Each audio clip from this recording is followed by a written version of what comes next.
Bismillahirrahmanirrahim.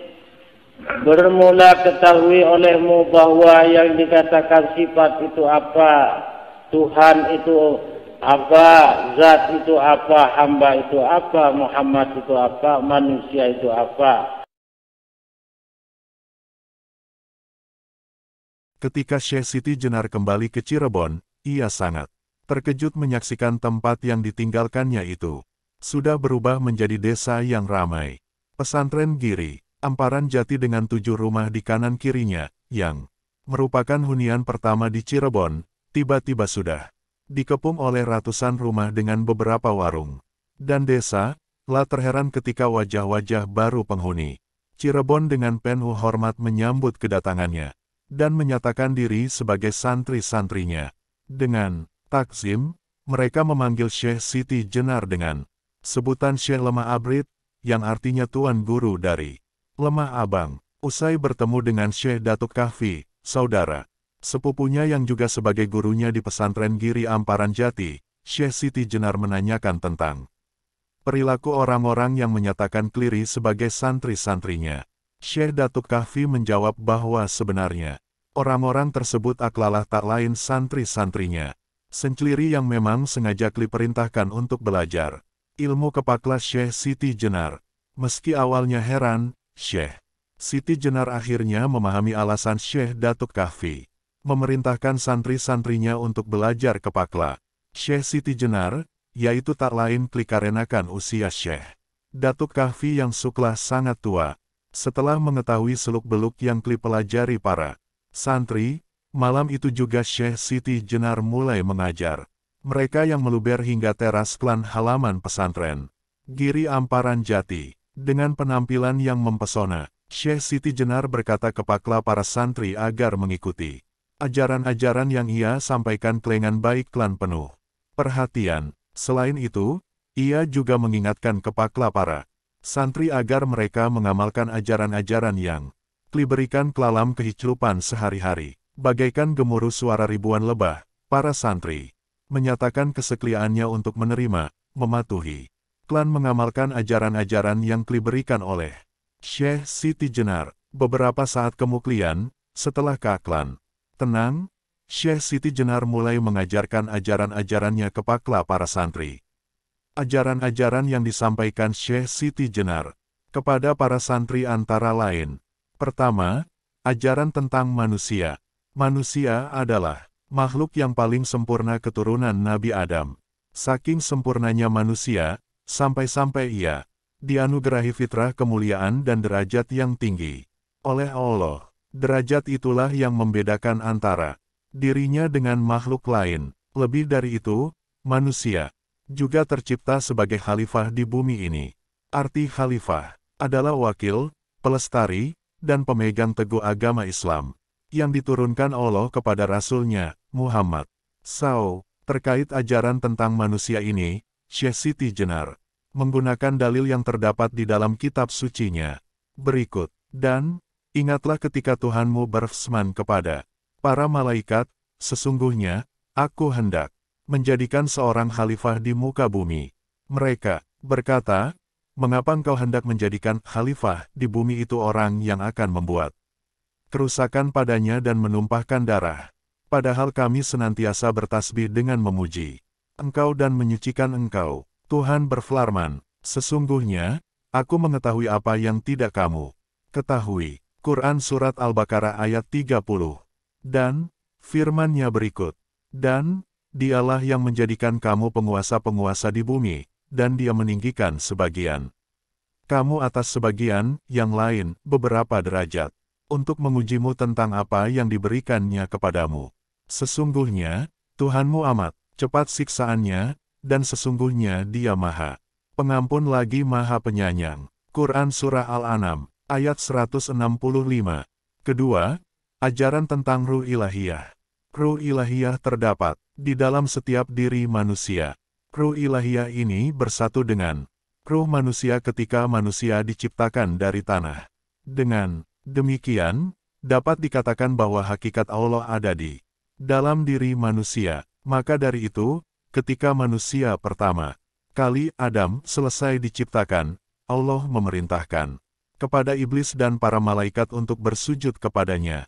Namun, iblis mengingkari dan menolak bersujud kepada Adam karena menganggap Adam sebagai makhluk yang lebih rendah darinya. Terkait dengan ajaran tentang Ruh Ilahiyah ini, Syekh Siti Jenar menggunakan dalil yang terdapat di dalam kitab sucinya berikut, yang membuat segala sesuatu yang Dia ciptakan sebaik-baiknya, dan yang memulai penciptaan manusia dari tanah. Kemudian, Dia menjadikan keturunannya dari saripati air yang hina.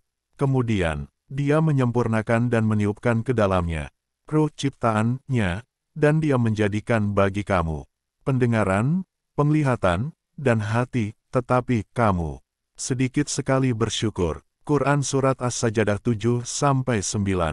Dan, firman-Nya berikut. Ingatlah ketika Tuhanmu berfirman kepada malaikat, sesungguhnya, aku akan menciptakan manusia dari tanah. Maka, apabila telah kusempurnakan kejadiannya dan kutiupkan kepadanya ruh ciptaanku, maka hendaklah kamu tersungkur dengan bersujud kepadanya. Lalu, seluruh malaikat-malaikat itu bersujud semuanya, kecuali iblis. Ia menyombongkan diri dan adalah ia termasuk orang-orang yang kafir. Allah berfirman, "Hai iblis, apakah yang menghalangi kamu sujud kepada yang telah kuciptakan dengan kedua tanganku? Apakah kamu menyombongkan diri ataukah kamu merasa termasuk orang-orang yang lebih tinggi?"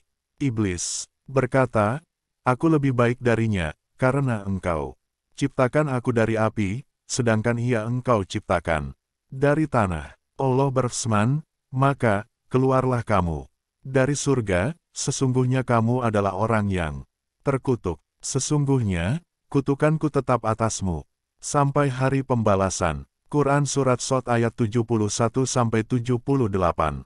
Ketiga, ajaran tentang manusia luhur. Manusia luhur adalah manusia yang tidak mengingkari kesempurnaan dirinya dan kesempurnaan manusia lain, sehingga, saking tidak mengingkarinya, sampai-sampai ia tidak menistakan dan menghinakan manusia sebagai makhluk yang rendah, baik dari sisi ketaatannya dalam ibadah, kedudukannya di tengah masyarakat, dan hidupnya yang miskin. Maka, siapapun yang mengingkari ajaran ini, ia tak lain adalah pengikut setan atau iblis. Terkait ajaran tentang manusia luhur ini, Syekh Siti Jenar menggunakan dalil yang terdapat di dalam kitab suci sebagai berikut, "Sesungguhnya, setan itu hanya menyuruh kamu berbuat jahat dan keji, dan mengatakan terhadap Allah apa yang kamu ketahui." Quran Surah Al-Baqarah ayat 169. Dan, firman-Nya berikut, "Dan, katakanlah kepada hamba-hambaku, hendaklah mereka mengucapkan perkataan yang lebih baik benar.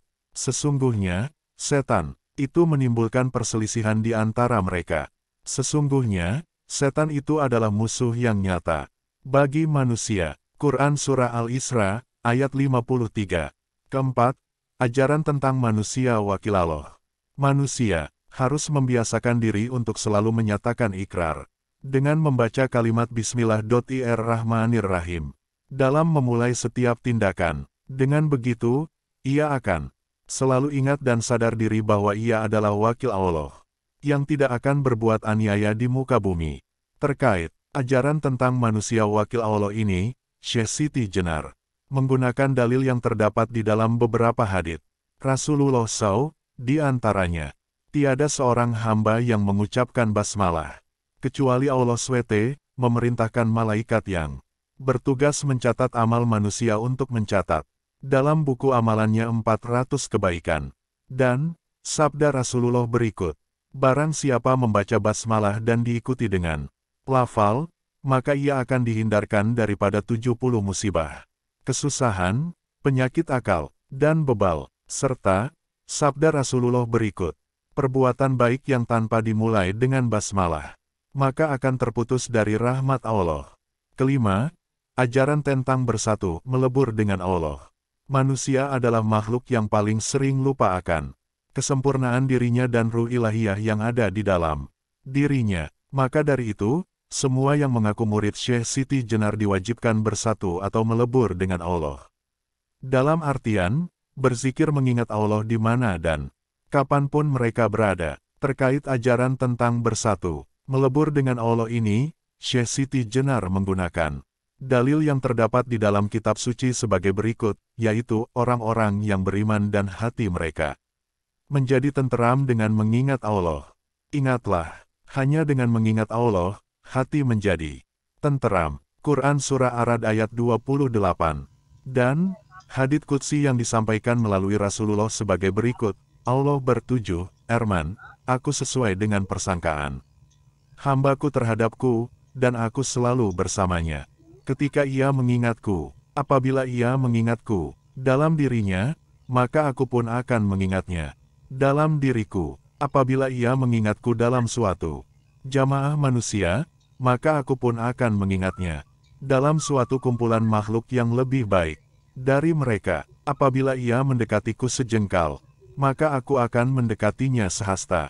Apabila ia mendekatiku sehasta, maka aku akan mendekatinya sedepa. Dan, apabila ia datang kepadaku dengan berjalan, maka aku akan datang kepadanya dengan berlari. Keenam, ajaran tentang meninggalkan nafsu badaniyah yang menyesatkan. Manusia ditakdirkan memiliki nafsu badaniyah yang menyesatkan. Nafsu badaniyah itulah yang membuat manusia tidak memiliki daya untuk menjadi wakil Allah di dunia. Maka dari itu, semua yang mengaku murid Syekh Siti Jenar diwajibkan menanamkan 7 pusaka di dalam dirinya, yakni pusaka zikir di dalam hati, pusaka doa, pusaka solawat, pusaka makanan halal dan bersih, pusaka menyedikitkan makan dan tidur, pusaka berhati ikhlas dan zuhud, serta pusaka bersedekah. Terkait ajaran meninggalkan nafsu badaniyah yang menyesatkan ini, Syekh Siti Jenar menggunakan banyak dalil yang terdapat di dalam kitab suci Al-Quran dan hadits, di antaranya sebagai berikut. Dalil pusaka zikir di dalam hati. Aisyah menyatakan bahwa Rasulullah SAW pernah bersabda, zikir di dalam hati lebih unggul daripada zikir dengan bersuara, selisih 70 kali lipat. Jika tiba saatnya hari kiamat, maka Allah akan mengembalikan semua perhitungan amal makhluk-makhluknya sesuai amalnya. Para malaikat pencatat amal datang dengan membawa tulisan-tulisan mereka. Allah berkata pada mereka, lihatlah, apakah ada amalan yang masih tersisa pada hamba-Ku ini? Para malaikat itu menjawab, kami tidak meninggalkan sedikit pun amalan yang kami ketahui, kecuali kami mencatat dan menulisnya. Lalu, Allah berfirman lagi pada hambanya itu, kamu mempunyai amal kebaikan yang hanya Aku yang mengetahuinya. Aku akan membalas amal kebaikanmu itu. Kebaikanmu itu berupa zikir dengan sembunyi di dalam hati. Hari Baihaqi, dalil pusaka doa. Allah Subhanahu wa Ta'ala berfirman, dan apabila hamba-hambaku bertanya kepadamu tentang Aku, maka jawablah bahwasanya Aku adalah dekat. Aku mengabulkan permohonan orang yang berdoa apabila ia memohon kepadaku. Maka, hendaklah mereka itu memenuhi segala perintahku, dan hendaklah mereka beriman kepadaku, agar mereka selalu berada dalam kebenaran. Quran Surah Al-Baqarah ayat 186. Dalil pusaka solawat. Allah Subhanahu wa Ta'ala berfirman, sesungguhnya Allah dan malaikat-malaikatnya bersalawat untuk Nabi. Hai orang-orang yang beriman, bersalawatlah kamu untuk Nabi, dan ucapkanlah salam penghormatan kepadanya. Quran Surah Al-Ahzab ayat 56. Dalil pusaka makanan halal dan bersih. Allah Subhanahu wa Ta'ala berfirman, hai orang-orang yang beriman, makanlah di antara rezeki yang baik-baik yang kami berikan kepadamu, dan bersyukurlah kepada Allah jika benar-benar kepadanya kamu menyembah. QS Al-Baqarah 2:172. Dalil pusaka menyedikitkan makan dan tidur. Rasulullah SAW bersabda, sesungguhnya orang-orang yang lapar di dunia adalah mereka yang kenyang di akhirat, dan sesungguhnya orang-orang yang paling dibenci Allah adalah orang-orang yang rakus dan terlalu kenyang. Tidaklah seorang hamba meninggalkan makanan yang disukainya, melainkan makanan itu menjadi derajat baginya di surga. Rasulullah SAW bersabda, 3 hal yang mempengaruhi kerasnya hati, yaitu banyak tidur, banyak beristirahat menganggur, dan banyak makan. Abu Abbas Sa'al bin Sa'ad As-Saidi berkata, seseorang mendatangi Rasulullah SAW, lalu berkata, "Wahai Rasulullah, tunjukkan kepadaku sebuah amalan yang, jika aku kerjakan, Allah dan manusia akan mencintaiku." Maka, beliau bersabda, "Zuhudlah terhadap dunia, maka engkau akan dicintai Allah, dan zuhudlah terhadap sesuatu yang ada pada manusia, maka engkau akan dicintai oleh." Petik 2. Manus 1a. Dalil pusaka bersedekah. Abu Musara meriwayatkan bahwa Rasulullah SAW bersabda, tiap muslim wajib bersedekah. Mendengar yang demikian, ada sahabat yang bertanya, jika ia tidak sanggup, Rasulullah SAW menjawab, bekerjalah dengan tangannya untuk kebaikan dirinya, agar ia dapat bersedekah. Sahabat bertanya lagi, jika ia tidak sanggup, beliau menjawab, bantulah orang yang sangat membutuhkan, maka ia telah bersedekah.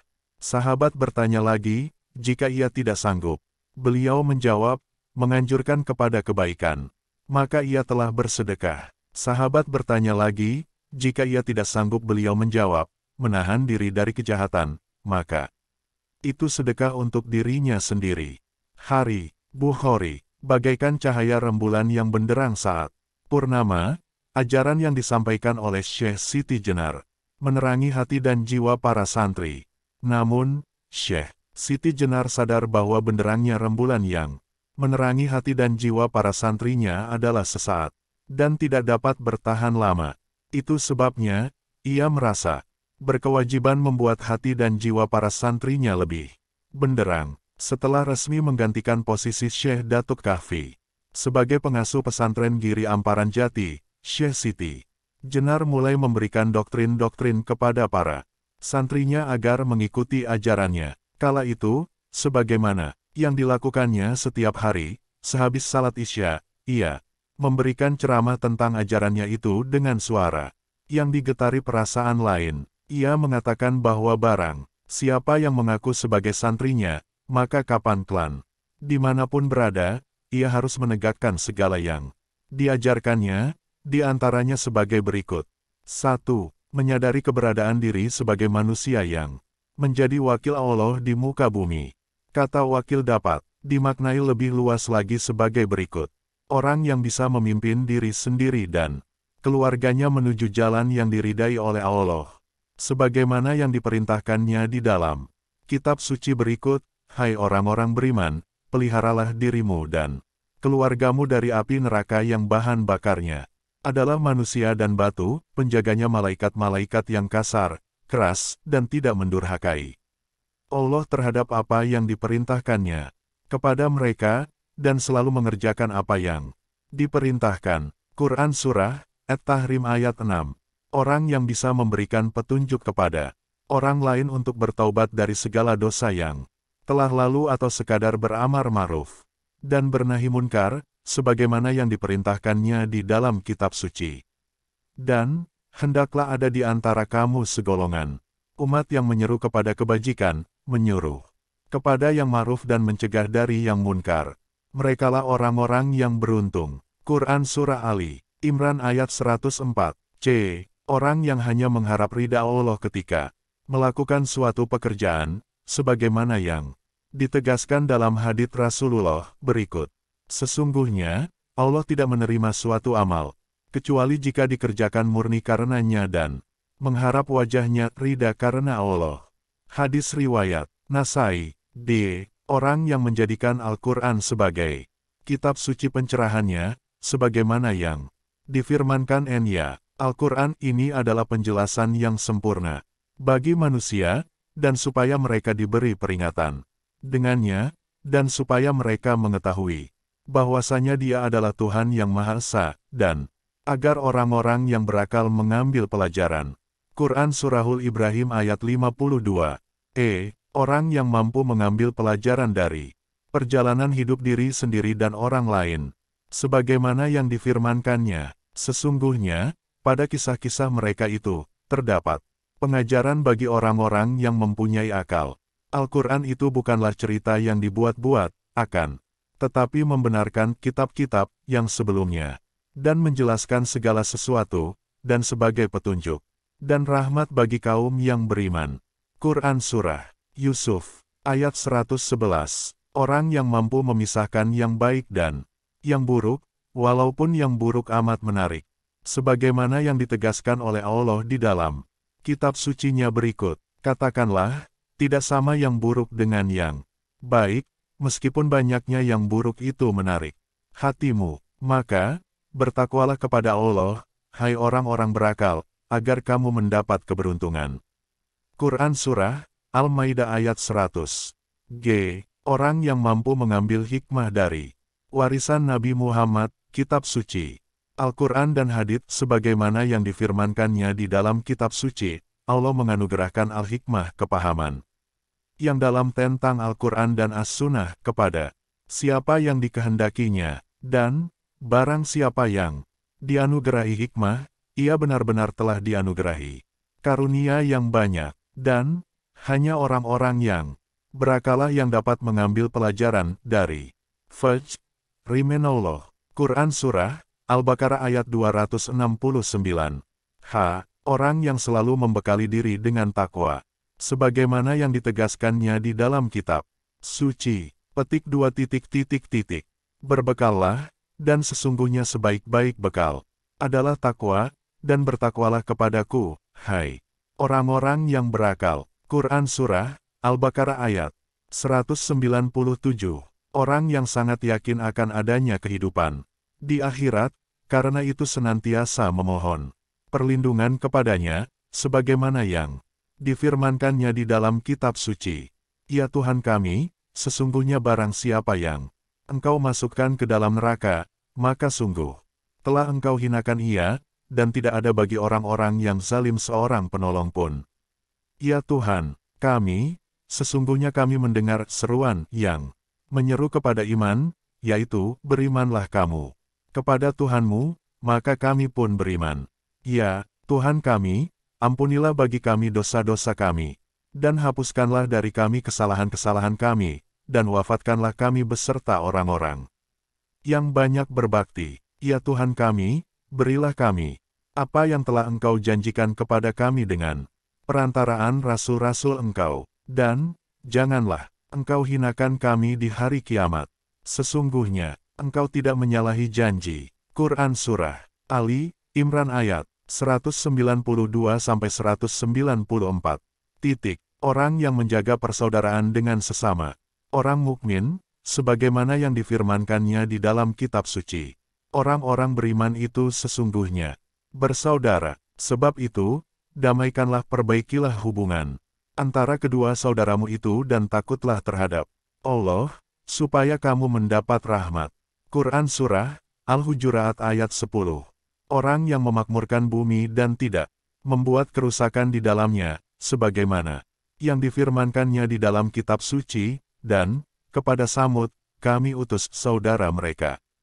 Solih berkata, hai kaumku, sembahlah Allah, sekali-kali tidak ada bagimu Tuhan selain Dia. Dia telah menciptakan kamu dari bumi, tanah, dan menjadikan kamu pemakmurnya. Karena itu, mohonlah ampunannya, kemudian bertaubatlah kepadanya. Sesungguhnya, Tuhanku amat dekat, rahmatnya lagi memperkenankan doa hambanya.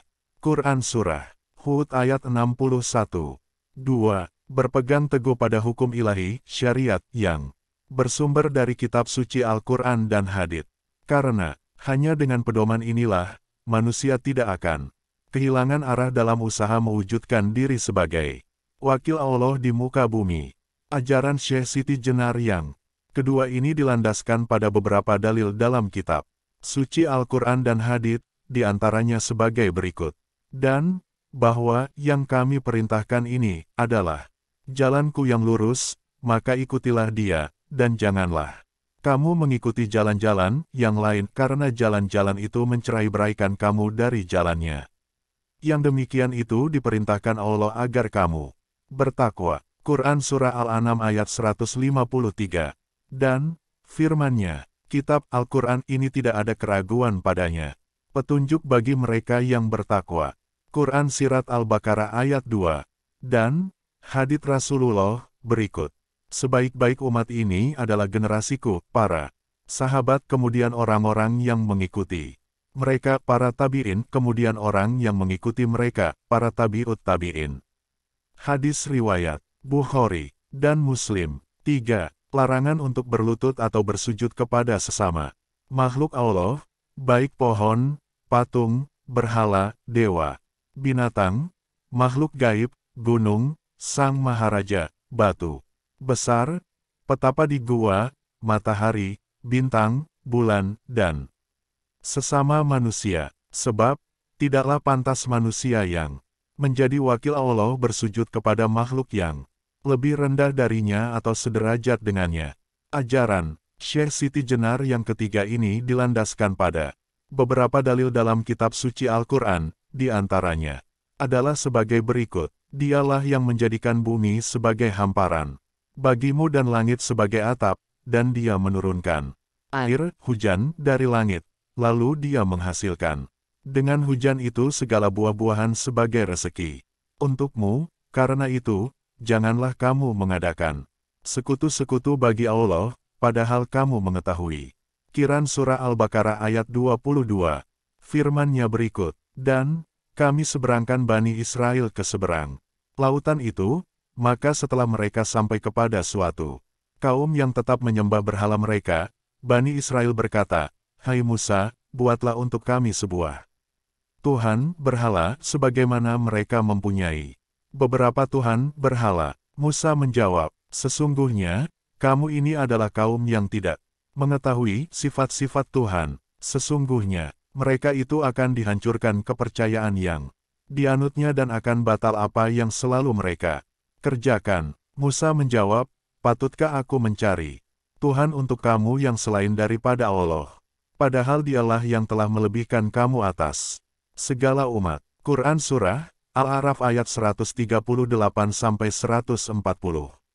Dan firman-Nya, "Katakanlah, panggillah mereka yang kamu anggap Tuhan selain Allah, maka mereka tidak akan mempunyai kekuasaan untuk menghilangkan bahaya darimu dan tidak pula memindahkannya." Orang-orang yang mereka seru itu, mereka sendiri mencari jalan kepada Tuhan mereka. Siapa di antara mereka yang lebih dekat kepada Allah dan mengharapkan rahmat-Nya dan takut akan azab-Nya? Sesungguhnya, azab Tuhanmu adalah suatu yang harus ditakuti. Quran Surah Al-Isra, ayat 56-57.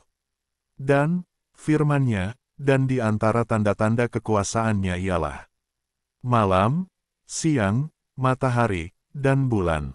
Janganlah sembah matahari maupun bulan, tapi sembahlah Allah yang menciptakannya, jika dialah yang kamu hendak sembah. Quran Surah Al-Fussilat ayat 37. Larangan mencemooh, mencela, atau menistakan orang-orang yang berbeda paham keyakinan. Karena, sesungguhnya bagi masing-masing orang telah terdapat ketentuan jalan masing-masing. Dan, sesungguhnya segala sesuatu yang terkait dengan peribadatan kepada Allah atau selainnya adalah mutlak atas kehendak-Nya untuk disembah dengan berbagai cara. Karena itu, semua santri yang mengaku murid Syekh Siti Jenar tidak diperbolehkan sekalipun mencemooh, mencela, atau menistakan orang-orang yang berbeda keyakinan. Ajaran Syekh Siti Jenar yang keempat ini dilandaskan pada beberapa dalil dalam kitab suci Al-Quran klan hadits Rasulullah, di antaranya sebagai berikut. Dan, janganlah kamu memaki sembahan-sembahan yang mereka sembah selain Allah, karena mereka nanti akan memaki Allah dengan melampaui batas tanpa pengetahuan. Demikianlah kami jadikan setiap umat menganggap baik pekerjaan mereka. Kemudian, kepada Tuhan merekalah kembali mereka, lalu Dia memberitakan kepada mereka apa yang dahulu mereka kerjakan. Quran Surah Al-An'am ayat 108. Dan, firman-Nya, "Katakanlah, hai ahli kitab, marilah berpegang kepada suatu kalimat ketetapan yang tidak ada perselisihan antara kami dan kamu, bahwa tidak kita sembah kecuali Allah dan tidak kita persekutukan Dia dengan sesuatu pun dan tidak pula sebagian kita menjadikan sebagian yang lain sebagai Tuhan untuk dipuja dan didewa-dewakan selain Allah. Jika mereka, ahli kitab, berpaling enggan menerimanya, maka katakanlah kepada mereka, saksikanlah bahwa kami adalah orang-orang yang berserah diri kepada Allah. Quran Surah Ali, Imran ayat 64. Meninggalkan ajaran lama, dan mulai beralih pada ajaran baru. Sebab, ajaran baru lebih sesuai bagi para wakil Allah di muka bumi. Inilah juga ajaran yang ditegakkan berdasarkan hukum ilahi yang berdasar pada kitab suci Al-Quran dan hadits Rasul. Alasan yang paling utama bagi Syekh Siti Jenar memerintah para santrinya agar meninggalkan ajaran lama ialah karena ajaran lama dinilai tidak menjadikan manusia sebagai wakil Allah, melainkan menjadikan manusia yang bukan raja sebagai kumpulan manusia malang yang setiap saat berhak ditindas oleh manusia yang memiliki kekuasaan. Mereka dianggap sebagai keledai, unta, kuda, kerbau, sapi perah, dan anjing peliharaan yang setia. Misalnya, di Kesultanan Demak, mereka yang disebut kaula tidak diakui keberadaannya sebagai manusia yang memiliki derajat. Lantaran itu, mereka tidak mempunyai hak apapun atas hidup mereka sendiri. Sementara itu, raja dan keluarganya beserta orang-orang yang memiliki kedudukan atau kekuasaan setiap saat dapat mengambil apa saja yang mereka miliki, tak terkecuali mengambil nyawa tanpa hak. Ajaran Syekh Siti Jenar yang kelima ini dilandaskan pada Al-Quran dan hadits Rasulullah sebagai berikut. Rasulullah bersabda, manusia itu sama seperti gigi sisir, sama derajatnya, dan tidak ada kelebihan bagi mereka kecuali karena takwanya. Dan firman Allah, hai manusia, sesungguhnya kami menciptakan kamu dari seorang zaki-zaki dan seorang perempuan dan menjadikan kamu berbangsa-bangsa dan bersuku-suku supaya kamu saling kenal mengenal. Sesungguhnya, orang yang paling mulia di antara kamu di sisi Allah ialah orang yang paling takwa di antara kamu. Sesungguhnya, Allah Maha Mengetahui, lagi Maha Mengenal. Quran Surah Al-Hujurat ayat 13. 6. Meninggalkan peraturan lama yang tidak memanusiakan manusia atau peraturan yang menistakan dan merendahkan harkat dan martabat manusia, serta memperbarui peraturan lama yang dibuat manusia dengan peraturan yang bersumber dari kitab suci Al-Quran dan hadits Rasulullah. Sebab, peraturan lama sudah terbukti menjerumuskan manusia dari kedudukan wakil Allah di bumi. Dan, lebih jauh dari itu, hal ini juga bertentangan dengan kitab suci Al-Quran dan hadits yang fungsi utamanya sebagai sumber hukum, petunjuk hidup di dunia, petunjuk untuk mengeluarkan manusia dari kegelapan, dan obat penyembuh segala penyakit. Ajaran Syekh Siti Jenar yang keenam ini dilandaskan pada dalil dalam kitab suci Al-Quran, diantaranya sebagai berikut, sesungguhnya, kami telah menurunkan kitab kepadamu dengan membawa kebenaran, supaya kamu mengadili antara manusia dengan apa yang telah Allah wahyukan kepadamu, dan janganlah kamu menjadi penantang orang yang tidak bersalah, karena membela orang-orang yang khianat. Quran Surah An-Nisa, ayat 105, dan firman-Nya, apakah hukum jahiliyah yang mereka kehendaki, dan hukum siapakah yang lebih baik daripada hukum Allah bagi orang-orang yang yakin. Quran Surah Al-Maidah ayat 50. Tidak boleh lagi tunduk atau patuh pada peraturan yang dibuat oleh manusia, termasuk juga petinggi kerajaan atau raja, dan, lebih dari itu, tidak boleh membiarkan diri sendiri dijadikan sebagai keledai, unta, kuda, kerbau, sapi perah, atau anjing peliharaan yang tunduk di bawah kekuasaan manusia lain. 8. Meyakini bahwa kehidupan atau alam dunia adalah alam kematian, sedangkan kematian atau alam akhirat adalah alam yang abadi dan sebenar-benarnya. Karena itu, manusia yang hidup di alam dunia ini tak ubahnya seperti mayat-mayat yang berkeliaran kesana kemari, lapun merasakan manis pahitnya surga dan neraka. Surga berwujud kebahagiaan, sementara neraka berwujud kesedihan, kegelisahan, dan ketidakbahagiaan. Di akhir ceramah, Syekh Siti Jenar mengatakan kepada para santrinya bahwa sebagai bukti adanya peraturan baru, yang bersumber dari hukum ilahi, kitab suci Al-Quran, dan hadits, maka semua santri diberlakukan ketentuan mutlak yang mewajibkan mereka untuk meninggalkan peraturan lama. Keberadaan manusia sebagai wakil Allah harus diakui, dihargai, dan dihormati. Karena itu, semua orang dianggap memiliki derajat dan kedudukan yang sama sebagai manusia. Adapun yang membedakan hanyalah ketaatan di sisi Allah, Sang Pencipta.